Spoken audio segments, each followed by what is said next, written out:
Anak-anakku, waspadalah terhadap segala berhala. Nah, ini yang kita perlu renungkan bagian ini hari ini. Waspadalah terhadap berhala. Orang Kristen bisa jatuh dalam dosa. Dosa itu sudah diselesaikan oleh Tuhan Yesus ketika terpaku di kayu salib. Maka kuasa dosa dipatahkan dan semua manusia tanpa terkecuali itu dosanya nol. Semua dibeli, ditebus oleh Tuhan. Lalu semua manusia melihat salib, melihat kemenangan, melihat pengharapan, melihat kesucian, melihat kemurahan surga yang datang ke dalam dunia, sehingga mereka boleh mendapatkan kasih karunia. Namun yang perlu menjadi perhatian kita lewat renungan hari ini, kita ini masih hidup. Kita punya keinginan, kita punya kehendak. Daging ini mau dipuaskan. Daging ini mintanya macam-macam. Dan permintaan daging ini selalu bertentangan dengan kehendak roh. Jadi inilah yang menjadi medan peperangan kita. Nah, berhala itu apa? Berhala itu adalah apapun yang menggantikan Tuhan di dalam hatimu, itu sudah berhala. Apapun yang menggantikan Tuhan di dalam hatimu, melebihi Tuhan dari hatimu, engkau memberikan waktumu lebih daripada Tuhan di hidupmu, engkau lebih mempersembahkan seluruh energi, usiamu, cita-citamu, kebahagiaanmu lebih daripada Tuhan. Firman Tuhan berkata, sudah mengingatkan, waspadalah terhadap segala berhala, termasuk juga mamon, uang yang tidak jujur itu. 1 Petrus pasal 4 ayat yang kedua. Supaya waktu yang sisa jangan kamu pergunakan menurut keinginan manusia, tetapi menurut kehendak Bapa. Kalau kita mau renungkan, kita mau jujur hitung-hitungan, orang-orang Kristen hari ini, mereka rata-rata bekerja 6 hari, 1 hari ke gereja. Itu pun kalau jemaat 2 jam. Kalau dia hamba Tuhan, bisalah 4 jam. Kalau dia pengkhotbah gerejanya besar, 5 kali kebaktian, bisalah 10 jam. Belum juga 24 jam kok. Tapi 6 hari dia bekerja mengabdi untuk menunjang hidupnya. Kalau saya ngomong gini, nanti mereka ada yang pernah bertanya, Pak, kalau gitu kita semua jadi pendeta aja dong, Pandosa kerja. Tidak, saudara nggak perlu jadi pendeta. Nggak perlu. Saudara cukup ngerti di hatimu itu harus ada Tuhan. Dan Tuhan itu bukan bang seret. Tuhan itu yang terutama di hidupmu. Kamu itu kerja, kamu itu kuliah, itu hanya menunjang bagaimana engkau menyatakan kemuliaan Tuhan.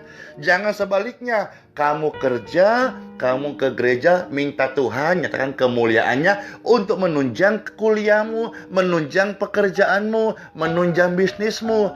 Itu bukan hanya keliru, itu udah menyimpan terlalu jauh.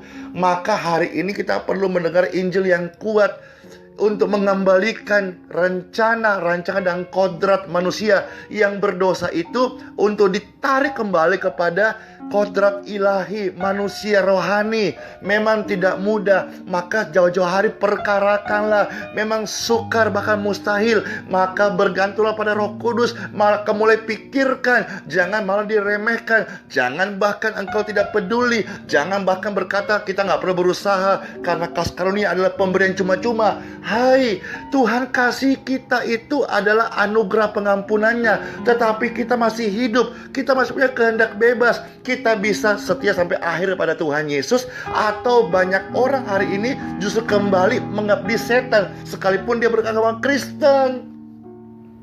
Itu saudara-saudara, ini yang kita perlu renungkan, ini yang kita perlu rombak dari pemikiran kita, supaya kalau kita sedang ngomong kekekalan, kita udah ngomong masuk peti mati, kita udah ngomong waktu umur yang singkat, kita tidak perlu berdebat lagi. Kita nggak perlu lagi duduk sama-sama, yuk cari duduk persoalannya. Mau berdiri persoalan, mau jongkok persoalan, bukan itu. Yang saya tahu adalah hari-hari ini banyak orang mulai mau mengajak saya debat. Bukan tidak mau, tetapi ngapain? Semua kita akan menghadap tahta pengadilan Tuhan. Di sana kita akan hadap satu-satu dan tidak ada yang tersembunyi. Nanti akan kita lihat suatu hari nanti di pengadilan Tuhan. Kalau ternyata memang kasih karunia penuh selamat bukan oleh karena kita bagaimana kita mau berubah, mengikut Tuhan, mengikut teladan Tuhan, ya paling tidak ya saya masuk juga di surganya Tuhan kan. Tapi seandainya ternyata banyak surat-surat yang lain dari firman Tuhan dalam perjanjian baru pun mengatakan bahwa seperti kita baca tadi, jauhilah penyembahan berhala, tinggalkan dosa-dosa yang membuat engkau mendatangkan maut bagi hidupmu. Kalau kita nggak perkarakan dan ternyata Tuhan minta, apa tidak nyesal lu?